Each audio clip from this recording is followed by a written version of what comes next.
Olá pessoal, boa noite. Eu gosto dessa palavra introdutória, dando meu boa noite às pessoas que vão adentrar esta sala. Opa, Sueli, boa noite. Sueli, aproveita e me dá um feedback aí, como é que tá o som, como é que tá a imagem, como é que tá por aí, para quem tá ouvindo, para quem tá assistindo, por gentileza.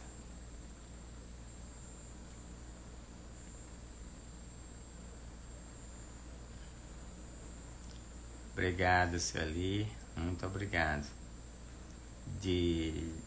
Como é de praxe, né, te agradeço pelo convite.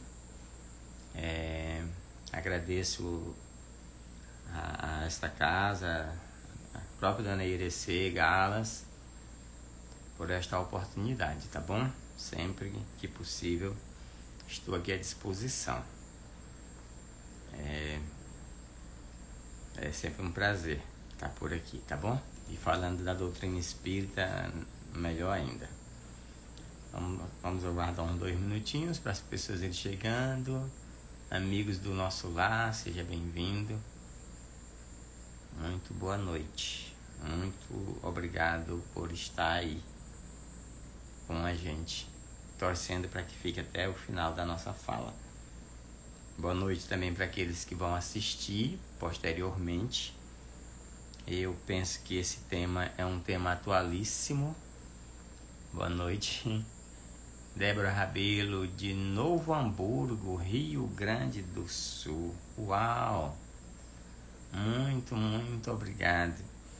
Eu tenho aí no Rio Grande do Sul uma amiga muito do meu coração, que faz parte da psicoterapia reencarnacionista, a Ana Maria Ruschel, é mais ou menos assim a pronúncia.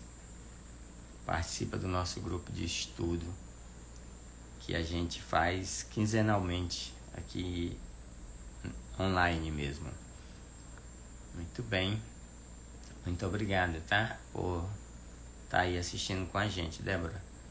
Depois vocês compartilhem esse vídeo com outros colegas, porque esse tema, ele é um tema muito interessante e que pouquíssimas pessoas têm acesso a essas informações, embora já tenha muitas dessas informações na internet, mas infelizmente nem todo mundo acordou para isso, né? A grande massa, principalmente a massa espírita, não acordou para isso.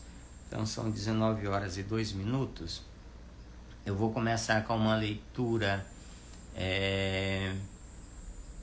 de uma mensagem, que é exatamente uma mensagem do Evangelho, para fazermos a nossa prece inicial, e essa leitura ela tem tudo a ver.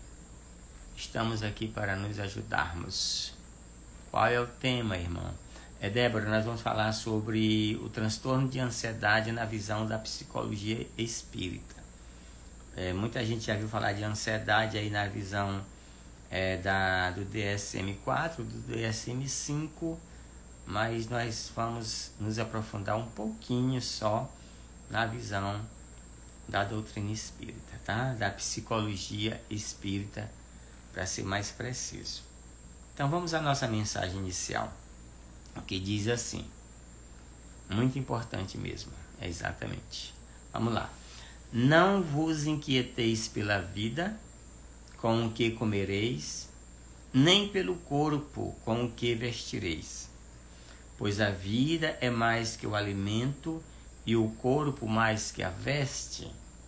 Observai as aves do céu, que não semeiam, nem ceifam, não recolhem celeiros, e vosso Pai Celestial as alimenta. Não valeis muito mais que elas?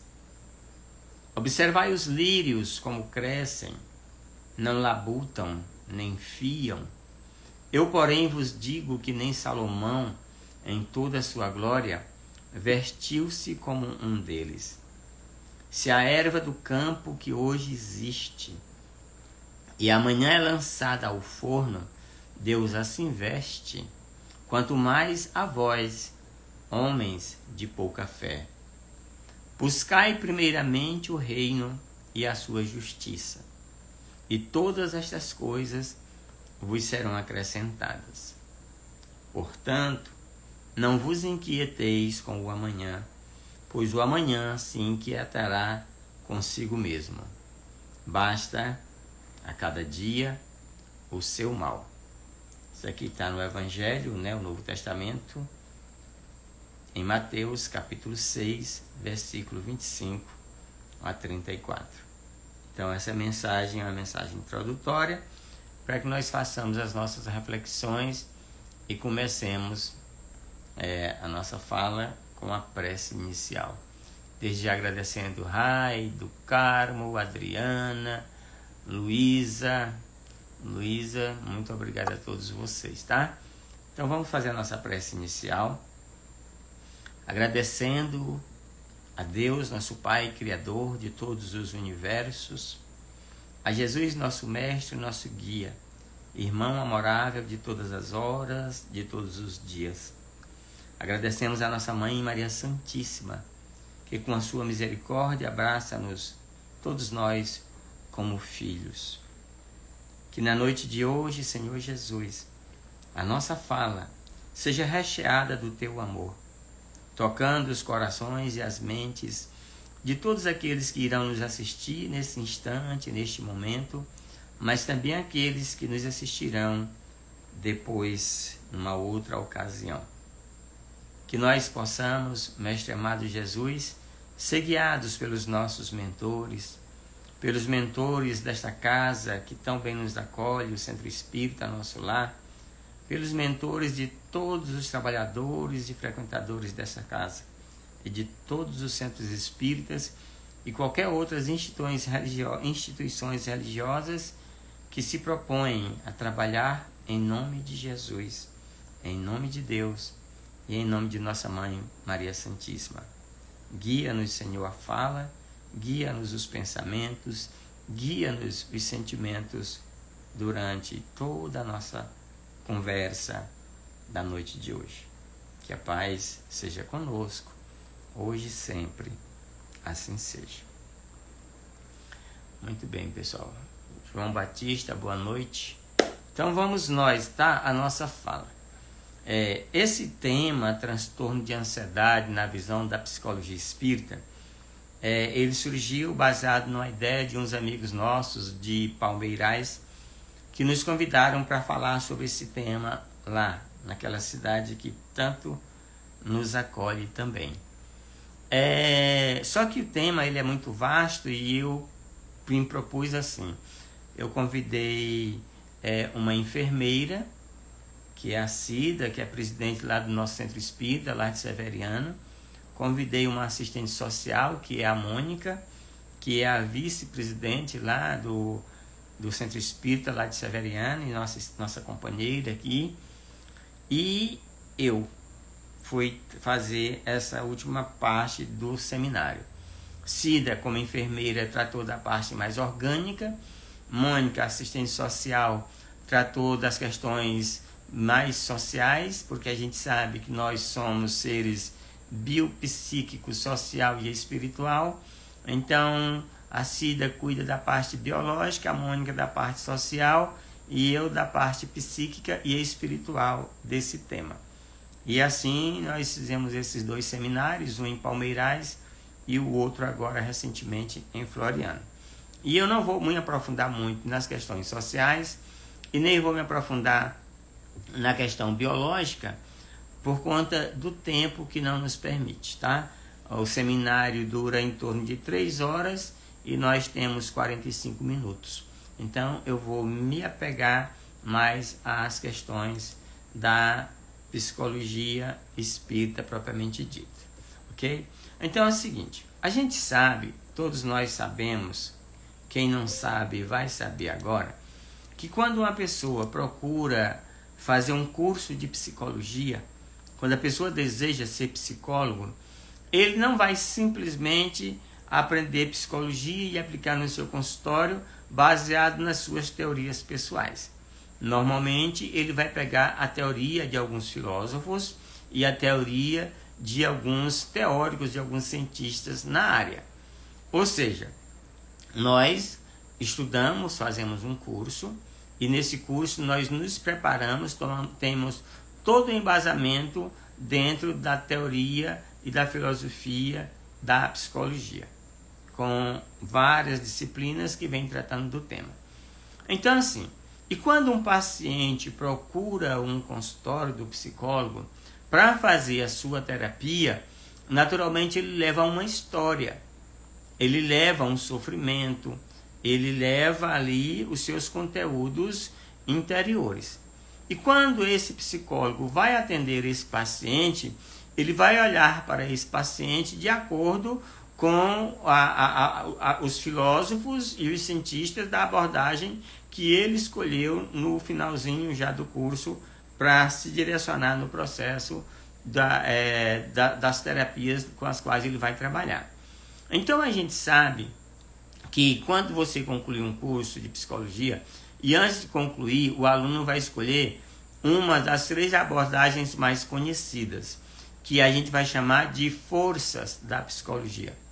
A primeira força da psicologia é a psicanálise, que tem como seu principal teórico, né, claro, Sigmund Freud, com toda aquela teoria que a gente vai chamar de teoria da primeira tópica, inconsciente, consciente, subconsciente e inconsciente.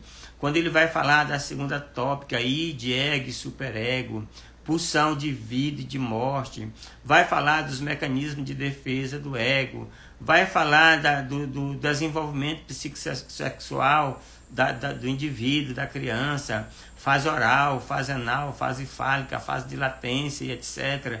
Então, quando o indivíduo adentra no consultório de um psicólogo que ele se enveredou pela teoria da psicanálise, ele vai explorar no processo terapêutico os conteúdos baseados na teoria de Freud. A segunda força da psicologia é o que a gente vai chamar de behaviorismo. O behaviorismo foi criado por John Watson, e ali temos mais recentemente 2 teóricos muito fortes na área do behaviorismo, que é a abordagem que a gente vai chamar de teoria cognitivo-comportamental, TCC. Nós temos o Alan Beck e a Judith Beck, que são as grandes potências, digamos assim, na área do conhecimento da teoria cognitivo-comportamental. Isso quer dizer o quê? Que quando o indivíduo procura um psicólogo da abordagem da teoria cognitivo-comportamental, esse psicólogo vai explorar as suas crenças, vai usar as técnicas que a TCC se utiliza para ver as crenças disfuncionais, os pensamentos disfuncionais, consequentemente, o comportamento disfuncional e etc. E vai aplicar exercícios, aplicar técnica de tal forma que o indivíduo mude os pensamentos, ou mude o comportamento, mude crença, mude a vida. Essa é a segunda força da psicologia. A terceira força da psicologia foi criada por Abraham Maslow. Abraham Maslow traz essa terceira força, que tem como o conhecimento básico aqui o humanismo. E dentro do humanismo nós temos alguns teóricos aí que vai trazer essa visão da psicologia baseado na abordagem centrada na pessoa, que é o Carl Rogers. Nós temos o criador da logoterapia também, que vai trazendo para nós essas informações. E nós temos um personagem muito importante aqui, que é o Fritz Perls, que é o criador da Gestalt terapia. Isso quer dizer o quê? Que quando um paciente procura um psicólogo humanista, um Gestalt terapeuta, ele vai trilhar em cima dessas teorias aí do Viktor Frankl, né, que foi o criador da logoterapia, do Carl Rogers e outros. E aí o que é que vai acontecer? Ele vai usar as técnicas da Gestalt terapia, que tem inúmeras técnicas, a fim de que o indivíduo dê conta dos conteúdos que muitas das vezes ele não tem consciência que tem. Que tem um termozinho muito bonitinho na Gestalt terapia, que é awareness, que é exatamente essa tomada de consciência. Então, essas 3 abordagens são as mais conhecidas, inclusive são aquelas que são aceitas pelo Conselho Federal de Psicologia e pelo Conselho Estadual de Psicologia. Mas nós temos a quarta força da psicologia, que ela, embora seja comentada, conversada entre alguns, ela ainda não é aceita pelo Conselho Federal de Psicologia, mas que tem trazido contribuições muito relevantes no processo terapêutico. Nessa aqui nós temos alguns teóricos importantes, que é o próprio Abraham Maslow, nós temos Carl Gustav Jung.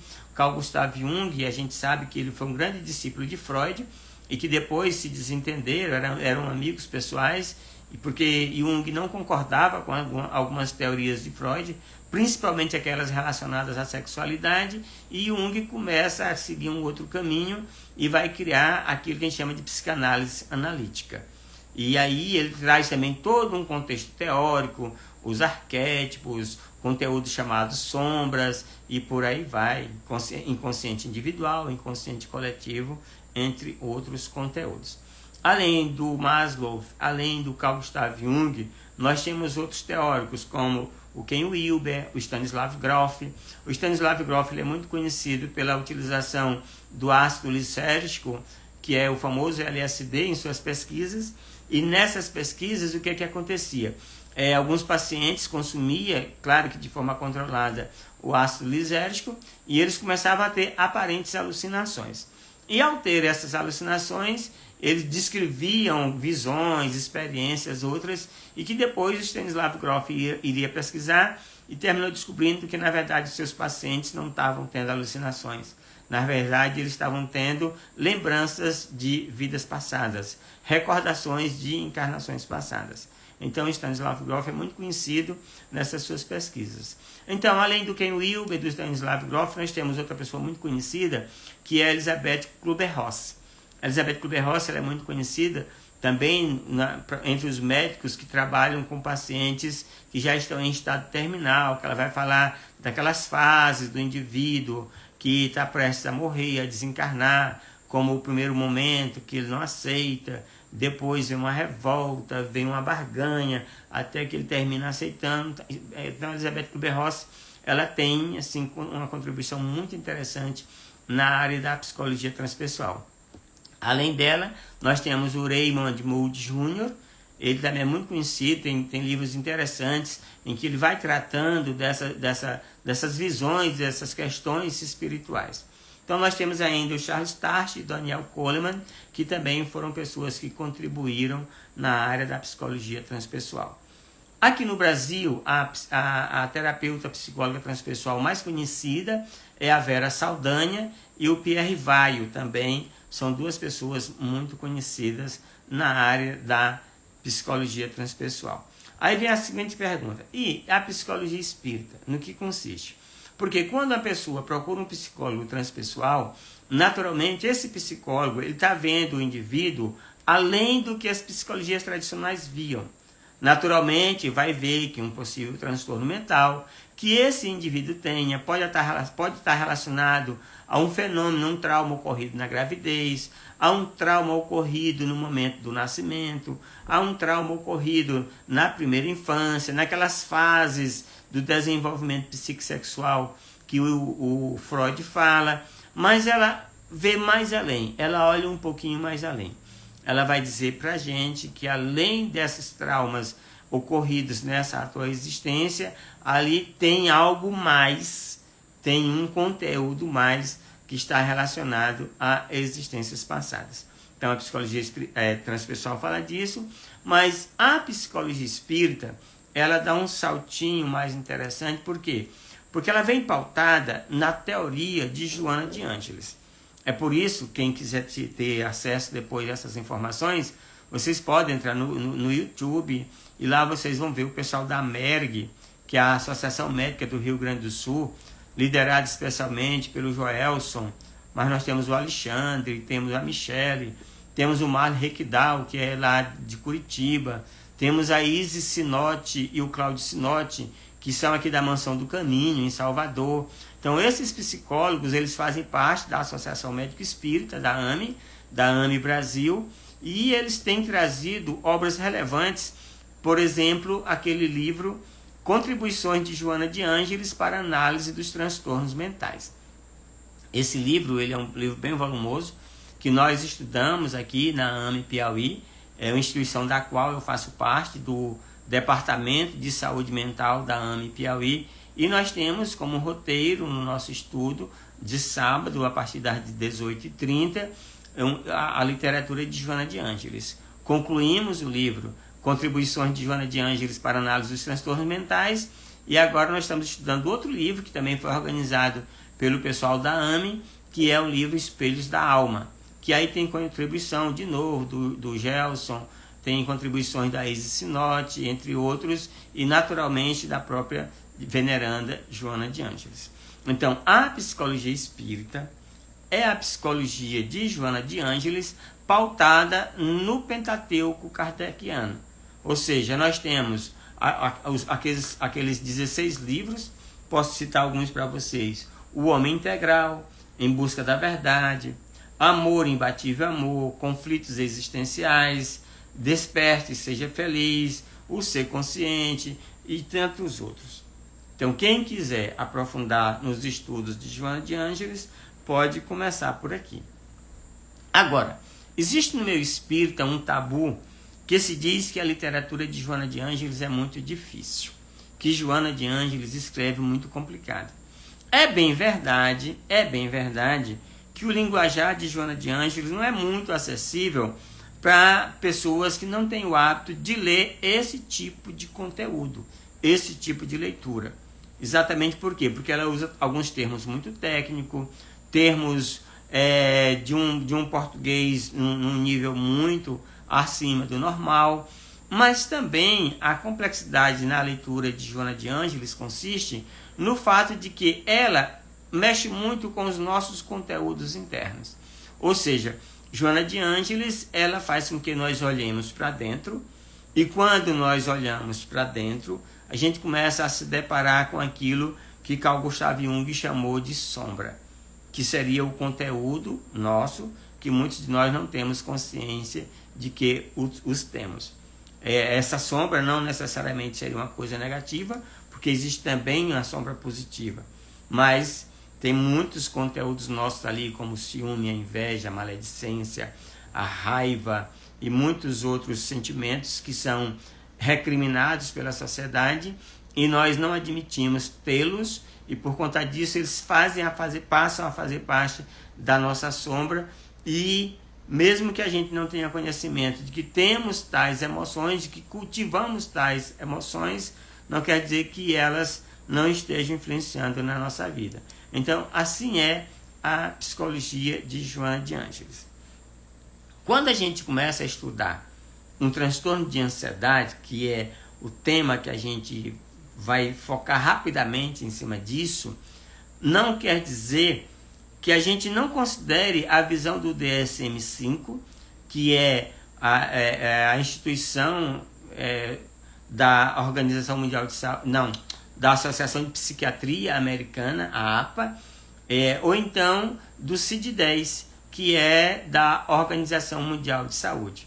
Tanto o CID-10 como o DSM-5 são manuais, são, digamos assim, roteiros, onde estão lá escrito, discriminado as doenças com seus respectivos sintomas, etc, etc, etc. O grande dilema é que quando a gente começa a estudar o transtorno de ansiedade sobre a visão só da psiquiatria, da psicologia tradicional, que nós vamos, claro, reconhecer a importância das questões familiares, das questões sociais, das questões financeiras e etc., que tudo isso vai ocasionar em nós um desequilíbrio no sistema nervoso, consequentemente um desequilíbrio no sistema endócrino, naturalmente vai ter um desequilíbrio no sistema imunológico. Por quê? Porque o nosso sistema psíquico também se desestrutura. Vai haver naturalmente vai existir um indivíduo que está com seu sistema psíquico, neuroendócrino, imunológico desestabilizado.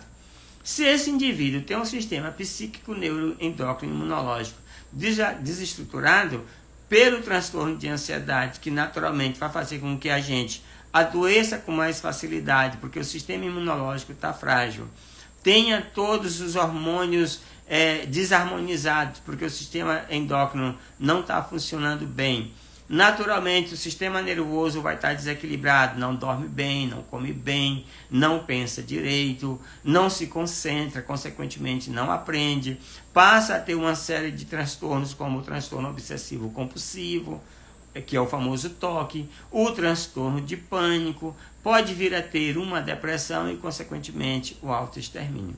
O transtorno de ansiedade é um transtorno muito sério. A gente sabe que é natural, algumas pessoas diante de alguns desafios da vida, é natural que a gente fique tenso, é natural que a gente fique nervoso, é natural que a gente fique preocupado, é natural que a gente sinta medo. Então o problema maior se torna é quando esse medo se torna patológico, quando esse pânico se instala de tal forma que a gente passa a ter medo de ter medo, passa a ter pânico só em pensar em passar por outra experiência de pânico. E aí há uma necessidade natural dos recursos medicamentosos. E quem é que há de passar? Naturalmente, um psiquiatra. O psiquiatra é a pessoa mais indicada para passar o medicamento, consequentemente, é a pessoa mais indicada para suspender o medicamento. E aí a pessoa faz um tratamento psiquiátrico, faz um tratamento psicológico e vai tocar a sua vida. Com a psicologia espírita, a gente vai trazendo uma dosinha a mais nesse processo terapêutico. Por quê? Porque a doutrina espírita, naturalmente a psicologia espírita, vai trazendo para a gente essa consciência de que nós somos um ser, não simplesmente biopsicossocial, mas também espiritual, numa visão mais transcendental desse espiritual. Porque embora alguns psicólogos falem da visão espiritual do ser, eles não abordaram ainda esse ser como um espírito que tem uma história pregressa, como um espírito que tem uma história presente e um espírito que terá uma história futura. Ou seja, nós vamos vendo que nós somos um espírito, e a doutrina espírita nos fala muito bem disso. Nós temos o perispírito e um corpo físico. E a gente sabe que quando a gente morre, quando a gente desencarna, nós perdemos simplesmente a carcaça, o corpo, a casca, que é o corpo físico.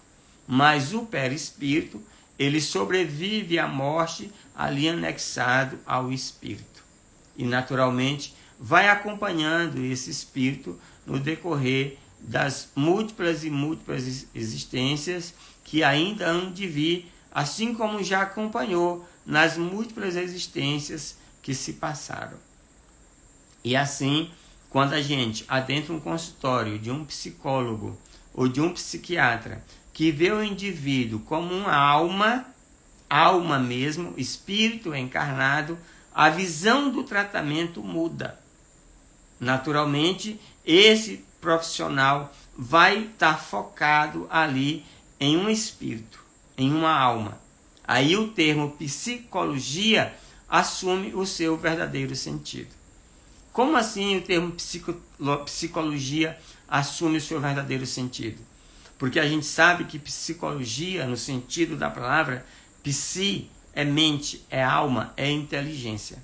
Logia é estudo da alma, estudo da mente, estudo da inteligência.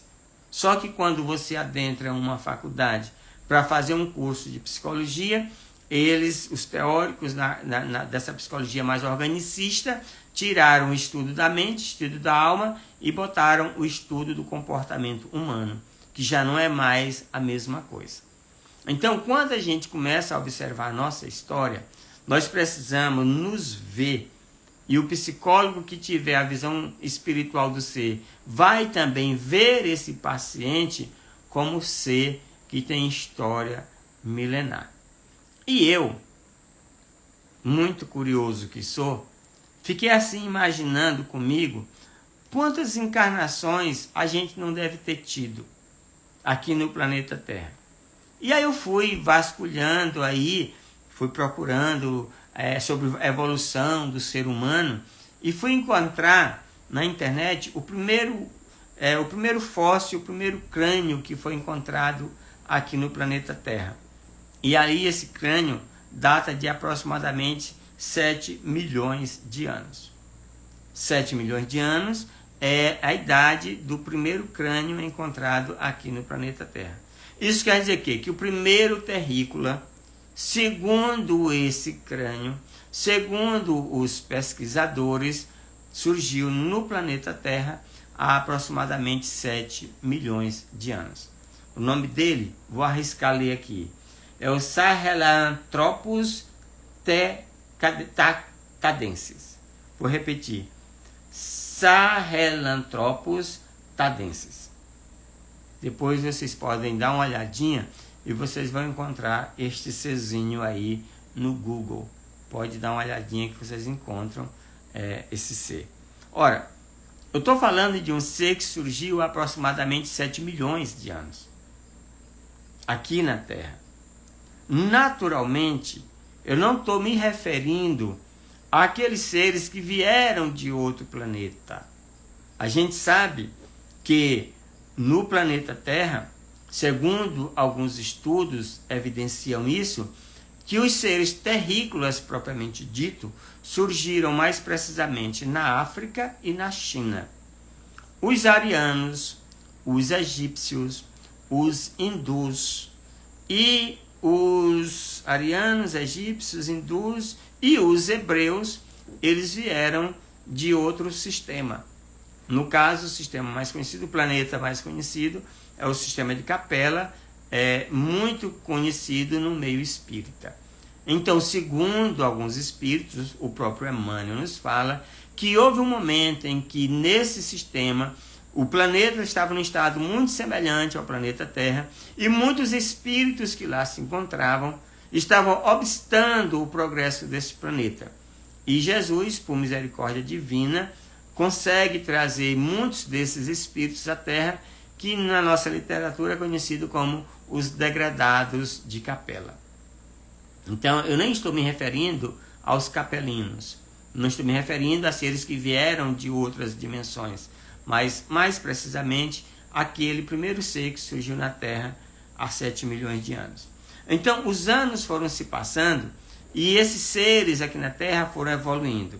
Nós pegamos algumas espécies como o Kenyanthropus platyopes, que surgiu na Terra aqui há aproximadamente 3,5 a 3,2 milhões de anos, o Australopithecus afarensis, que tem dados dele de 3,4 milhões de anos, e o Paranthropus boisei, que surgiu na Terra aproximadamente de 1 a 2 milhões de anos, e também surgiu também na África em torno de 1,7 a 1 milhão de anos aproximadamente.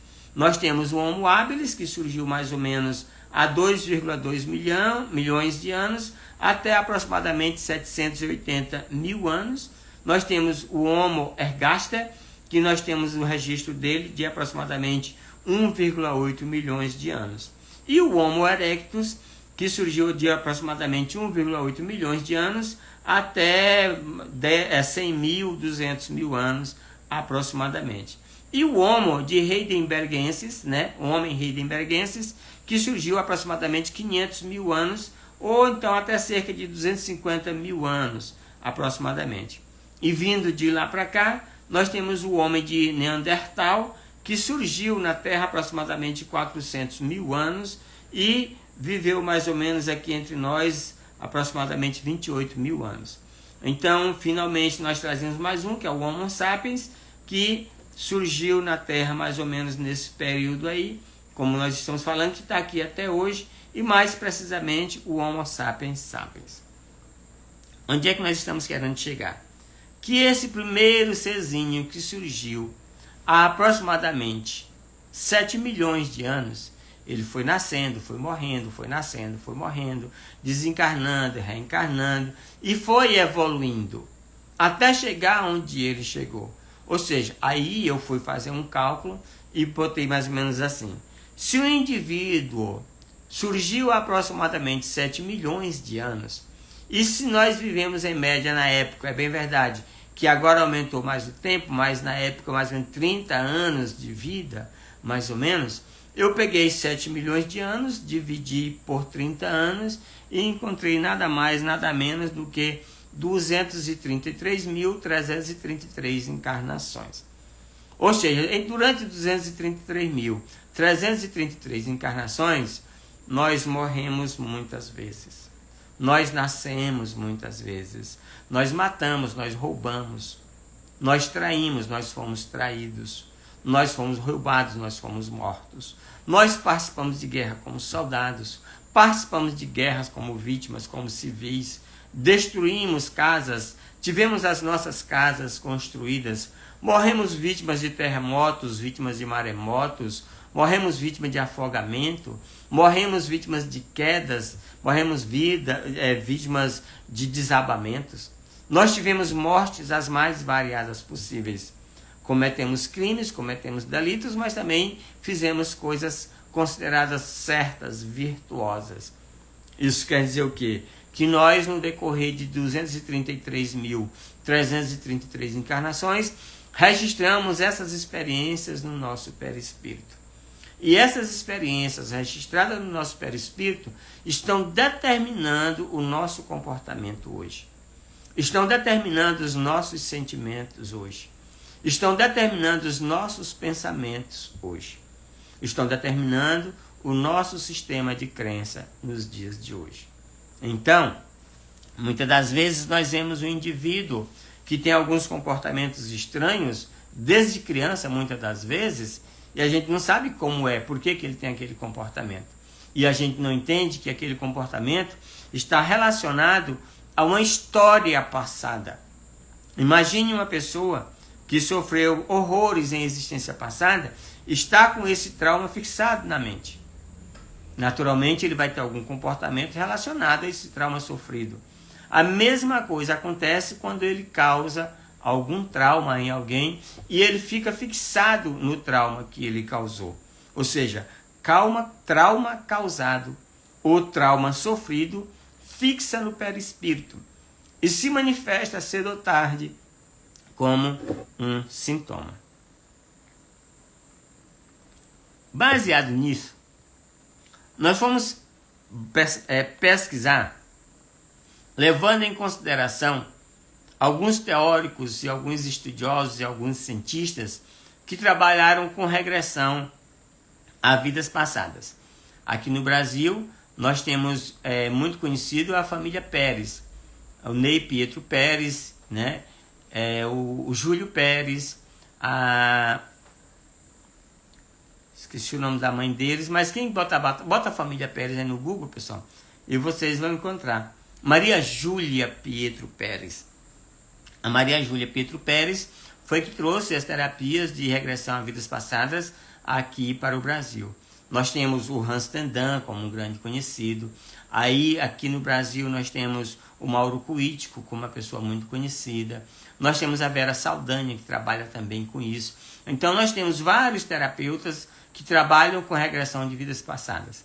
E muitos desses pacientes que tinham alguns transtornos de ansiedade, que tinham algum pânico, que tinham alguma depressão, que tinham algumas fobias específicas, eles curavam-se dessas fobias passando por um processo terapêutico de regressão a vidas passadas.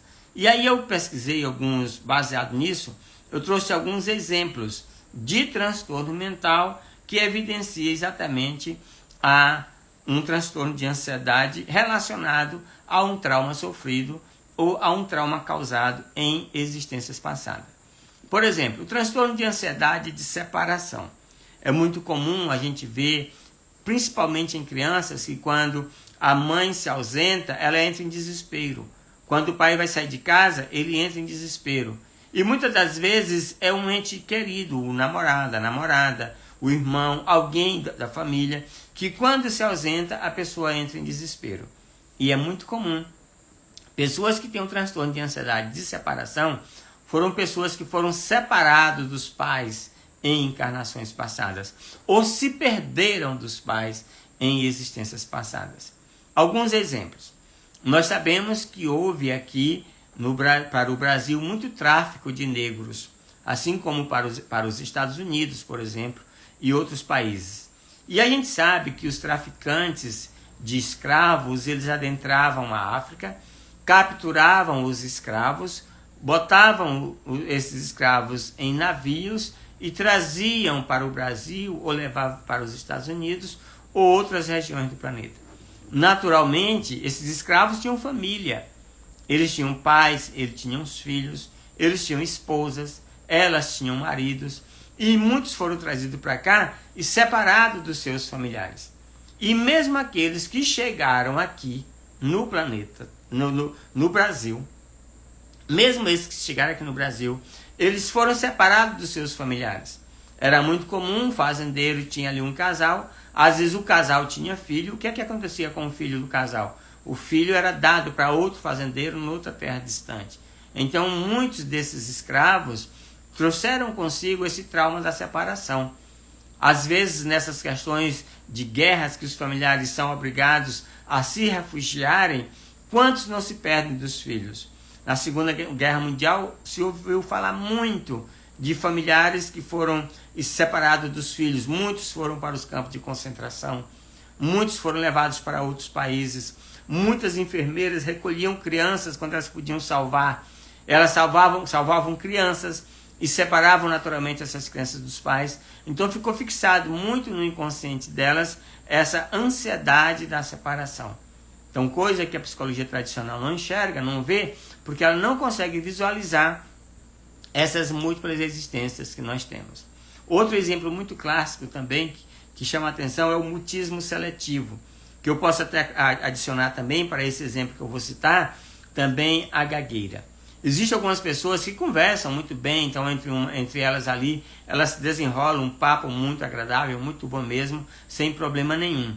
Mas diante de um público, diante de um auditório, diante de um seminário, diante de uma situação em que ela tem que estar exposta ao público, elas não conseguem falar. Elas ficam mudas. E algumas pessoas que passam pelo processo de regressão a vidas passadas se veem como um político, por exemplo, que fazem os seus discursos e enganam muitas pessoas, e iludem muitas pessoas, se utilizam da fala para enganar, para atrair, para tirar proveito. E aí, naturalmente, numa outra existência, essa pessoa vem com o aparelho fonador danificado pela má utilização da fala, por exemplo. Sem falar naquelas que foram guilhotinadas, daquelas que foram decapitadas, que o aparelho fonador foi atingido. Exatamente, essas pessoas fixam nelas o trauma, e aí, quando chegam na tua existência, elas não conseguem falar em algumas situações. Um exemplo muito clássico que ocorre na pessoa que tem transtorno de ansiedade, que pode levar também, são as famosas fobias, as fobias específicas. Mais precisamente, a gente vai explorar aqui algumas que ilustram muito bem um caso que pode estar relacionado a existências passadas. Por exemplo, claustrofobia, que é medo de lugares fechados. Muitas pessoas que têm claustrofobia, ou elas tiveram o fenômeno da catalepsia ou morte aparente e foram enterradas vivas, quando elas despertaram no caixão não conseguiram sair, ou elas foram vítimas de desmoronamento, seja em minas, seja em cavernas, ou elas morreram afogadas. E um exemplo bem clássico que pode ilustrar isso, eu vou pegar mais uma vez o exemplo dos navios negreiros. Era muito comum, por exemplo, quando os navios vinham atravessando o oceano de lá para cá, as tempestades, e nessas tempestades muitos navios afundaram. Eles estavam no porão do navio acorrentados, naturalmente não conseguiram sair, e ali eles morreram tanto afogados, como acorrentados, como presos em um lugar fechado. E naturalmente uma pessoa nessa atual existência, quando se vê em um lugar fechado, ela passa a lembrar, ela não sabe de porquê, mas inconscientemente ela se reporta ao porão do navio, se reporta ao afogamento, se reporta ao desespero, e naturalmente ela tem pavor de ficar em um banheiro, por exemplo, de porta fechada para tomar um banho. Andar no elevador, nem pensar. Atravessar um rio de canoa, inimaginável. Exatamente por quê? Porque ela tem fixado no inconsciente a lembrança dessa experiência dolorosa pela qual ela passou. A musofobia, que é medo de rato, também pode estar relacionado a isso. Medo de aranha, aracnofobia, também. A gente sabe que as prisões no passado eram verdadeiros buracos, os calabouços. É muito comum, e a gente vê ainda naquelas cidades medievais, aquelas cidades mais antigas, e aqui mesmo na nossa cidade, Teresina, por exemplo, tem ali naquele, onde era o quartel ali na Praça Pedro II, nós temos ali o centro artesanal. Ainda hoje, naqueles quiosquezinhos ali de vendas, tem umas prisões ali onde muitos revolucionários foram torturados. Na época da ditadura militar, muitos foram postos naquelas prisões e foram torturados, e muitos foram mortos também.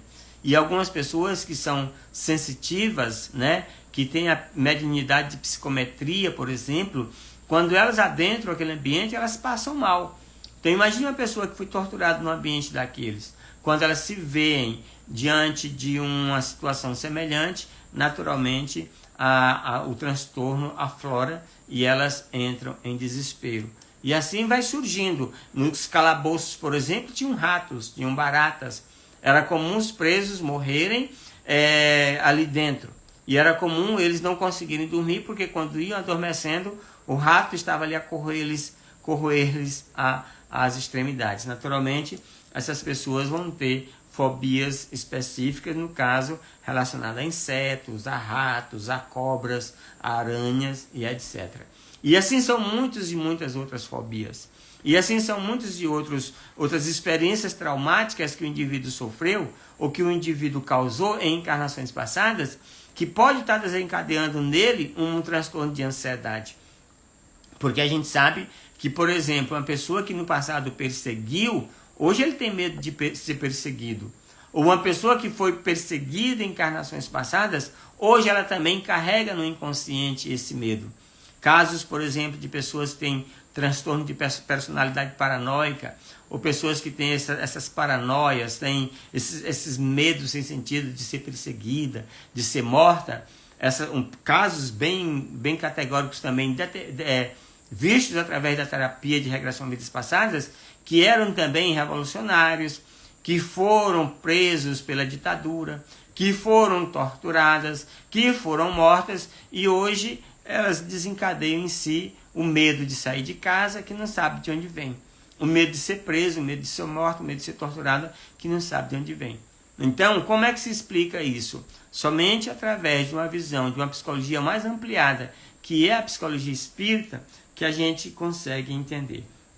E aí, eu gosto muito de Joana de Ângeles, quando ela diz, num dos seus livros, eu separei aqui, só para a gente lembrar. Joana de Ângeles, ela diz uma coisa que me chama muita atenção, que eu gostei demais.